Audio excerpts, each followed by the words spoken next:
저는 유년 시절 할머니가 밥그릇 같은 곳에 정화수를 떠놓고 손을 비비면서 기도하시는 모습을 보고 자랐습니다. 할머니 왜 그렇게 빌어요? 어린 마음에 궁금해서 여쭈었는데요. 우리 가족 모두 건강하고 하는 일이 잘 되게 해주시라고 기도했단다. 할머니의 대답을 듣고 조상님에 대한 감사한 마음을 가지게 되었습니다. 어머니도 종종 맑은 물을 떠놓고 정성스럽게 기도하시곤 했습니다.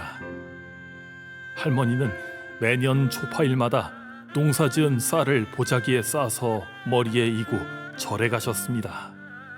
다음 날엔 떡이나 과일 등을 가지고 집으로 돌아오셨었지요. 그 중에서 누룽지가 가장 기억에 남는데요. 저는 당시 잠잘 때 치아를 가는 버릇이 있었는데 할머니가 가져오신 누룽지를 먹고 나면 신기하게도 싹 없어졌거든요. 예전에는 우리 집에서 제사를 많이 모셨기에 일가 친척들은 항상 그릇에 쌀을 담아오곤 했습니다. 저녁에 제물을 차리기 시작해 자정 무렵이 되면 제사를 지내고 모두 그 상에 둘러앉아 즐겁게 음복했습니다. 지금 생각해보니 정말 아름다운 모습이었던 것 같네요. 조상님께 지극정성으로 제사를 모셨고 친척들하고도 자주 왕래했으니까요. 성인이 된 이후 직장 생활을 하던 중 교회에 다녔던 적이 있습니다. 하지만 3년 정도 지나면서 발길을 끊고 말았습니다. 시골에 살면서 봐왔던 교회의 모습과 사뭇 달랐기 때문이죠.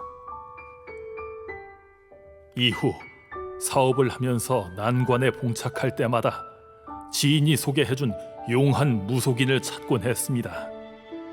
그런데 그분은 늘 저희 조상님이 배고파 하신다는 말을 하는 거였습니다.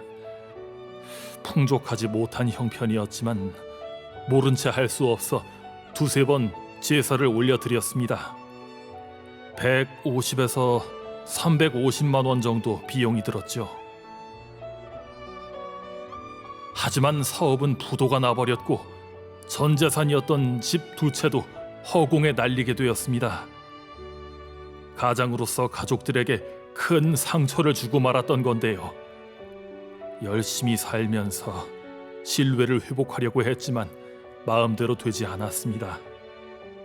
그러던 와중에 유덕수 포감님을 만나면서 상제님 진리를 접하는 행운을 얻었습니다. 증산도, 이름이 마음에 와 닿았습니다. 도장에서 정성스럽게 천도지성을 모시는 모습을 보면서 옛날 집에서 친척들이 모여 조상님께 제사드리던 풍경이 떠올랐습니다. 그리고 그동안 집안 제사에 소홀했던 점을 반성하게 되었습니다. 부모님이 일찍 돌아가시면서 집안 사정상 제사를 잘 모시지 못했기 때문이죠. 항상 마음속으로 조상님과 부모님 제사를 정성껏 지내야겠다고 생각했지만 마음과는 달리 쉽지 않은 일이었습니다. 조상님 생각이 간절했던 저에게 참 진리를 전해주고 신앙할 수 있도록 인도해 주신 유포감님께 감사드립니다. 앞으로 상제님 진리를 널리 전하는 도생이 되겠습니다.